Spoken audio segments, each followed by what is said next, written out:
Number 108, reductionism. Reductionism.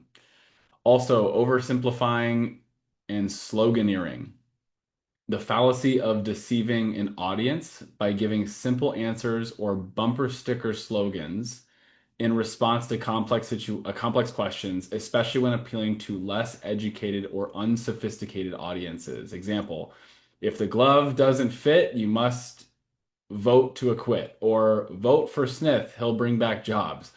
In science, technology, engineering, and mathematics STEM subjects, reductionism is intentionally practiced to make intractable problems computable. Example, the well-known humorous suggestion, first, let's assume the cow is a sphere. See also the plain truth fallacy and dog whistle politics. Yeah, I used to, so if I'm understanding this one correctly, um, this one I feel like I did. Let me think on this one. I know I've done it. I feel like it's something that was done a lot in Vector. Um, Yeah. I mean, my thoughts on this one is it can be used as a teaching tool yeah, and also a manipulation tool. And it's the yeah, same fallacy, and unfortunately, it can be used for great good and great evil. yeah, yeah, yeah. And so yeah, Yeah. that's my 2 cents. But yeah, I want to go back to your train of thought on this. Yeah, it's like an example for me is when someone says when it's like I call it a form of auto hypnosis. It's like if something happens in someone's life that isn't favorable, and then they say it is what it is. I've been in situations where it is what it is actually a super supportive thing, and it's not supportive. It's like it is what it is a really supportive thing when helping someone ground into the reality of reality. It's like, hey, allow yourself to be with what is. That's important. The place where it's not helpful is where if someone says it is what it is relative to circumstances that they're painting themselves as a victim of, making themselves incapable of actually doing something about it because they're literally auto hypnotizing themselves into believing that, oh, whatever happens to me is just happening to me and I have no control. So I've seen it done in both. I've seen it helpful. I've seen it not helpful.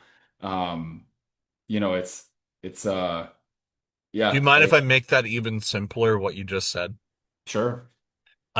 It is what it is good for things that you don't have control over, and it's bad for when it's things that you do have control over. Yeah, super strong. Yeah, yeah, yeah. Yeah, super strong. Simple, good simplification. It's awesome. Yeah, so I've definitely done that one before. And I think when I was in Vector, I did it most often to match an agenda that ultimately led into things like people making more phone calls, selling more knives. And now when I do it, it's much more to try to, at the end of a sentence, it's like, how do I get the lesson in right now? And that's usually how it's done now. But yeah, so yeah, use this one all the time. Yeah, we definitely use this in Vector. And we were talking about this phenomenon, but now I'm glad we finally got to this actual formal fallacy version of it. Yeah. Um, where it was like, when somebody who was a manager would say at Vector, um, hey, if your friends aren't supporting you in your job, then they aren't really your friends. Hmm. And then they're like, oh, well, that makes sense. And then it was like, or you could be doing something that they don't like and they will stop being your friends because you are not being a good friend. Yeah. And like that one is less of a slogan, Yeah. but Yeah. definitely a reality that happened to me. That definitely happened to me. I absolutely lost friends over being a little shithead, and just believing that if my friends don't support me, then they're not actually my friends, and that's what I get. That's what I get for that. Um, Sarah, any thoughts? Hold on.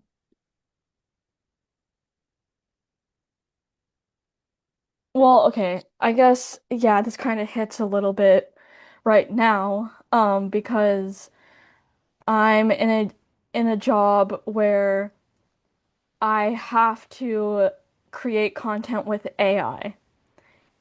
And Bryce knows we have two mutual friends who are very outspoken about their hatred of generative AI.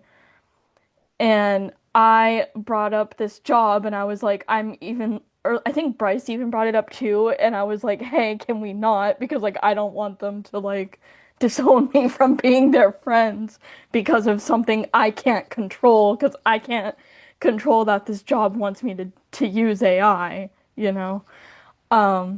So that's kind of like my thoughts on it, but I luckily they were very understanding. They were like, yeah, like we're not mad at you for something that you can't control. So that was nice, but I think that's my like relation to the fallacy.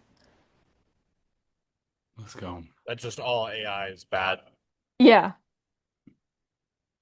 Yeah. Uh, Now we should say moments where this is actually really good. Um, like uh, my very educated mother served us 9 pizzas we would use to memorize the names of the planets of the solar system. Hmm. Hmm. That's You fun. I know, like that one. can we think of positive ones for this? Because I think it is important to be aware that this could be used negatively, but also use it as a tool in your everyday life to make it more positive. I'm sure Alan has a bunch of examples where he's used this positively. Yeah. For me, I mean, there's a couple that I'll use all the time that I think are really supportive. One of them is get after it. And the idea is what it is. It is your dream life. It's your heart. It's your mission. It's your calling. So for me, get after it. I say it all the time, and I'll insert it in different places because I think it's important to remind us that that's what we're getting after. That's what this is all about. It's a reminder of the vision. Another one I say is find something that you love more than your own bullshit. If we, if we, yeah. So I'll say that one all the time too. What else? What are some other ones that I'll drop in there?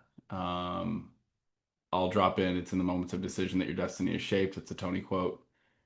Um, so, but I have a bunch of them, and they're all towards like reducing, trying to reduce the amount of noise that can happen in the brain to help someone make a clear decision in a particular moment. Another reductionary one is it's not necessarily a phrase, but I do make the reduction all the time is a comparison between reducing all emotions into either the category of fear or love, and reducing it into those two things, making it a simple choice that if one is acting from anything that is a derivative of fear, then life is going to be perpetuated in fear. If we make any action that's derivative from an emotion based in love, then life will have more love in it. So it's like, those are some to me.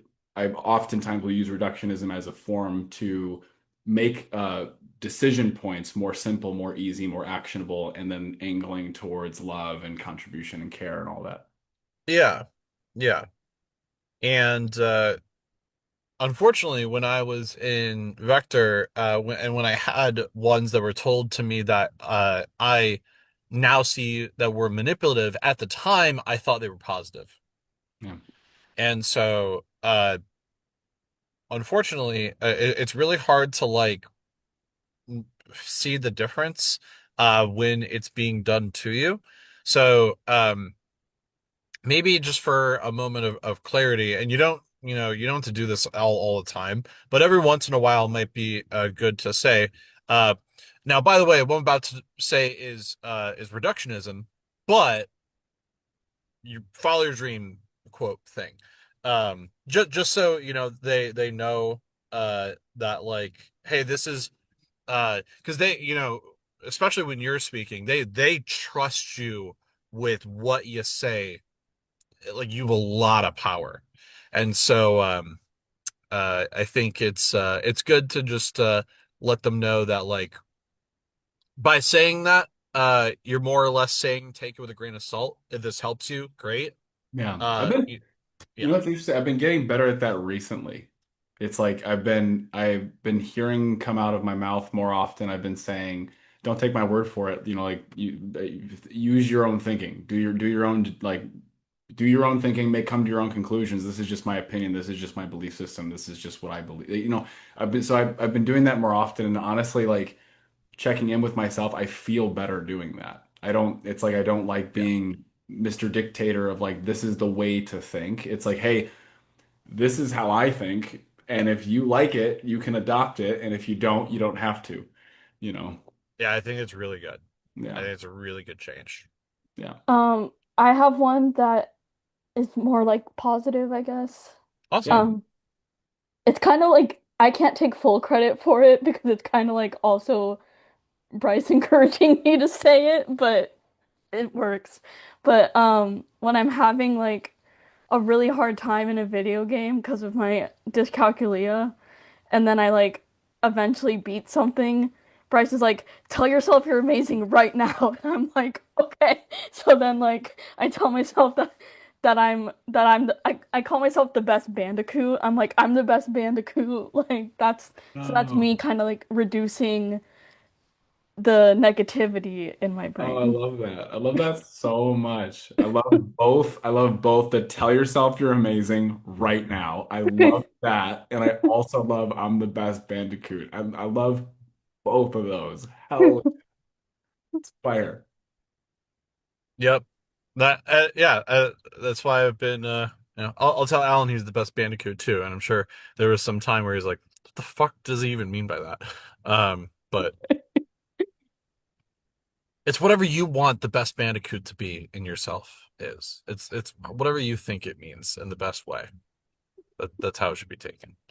Hmm. But that's just reduction. Just reductionism.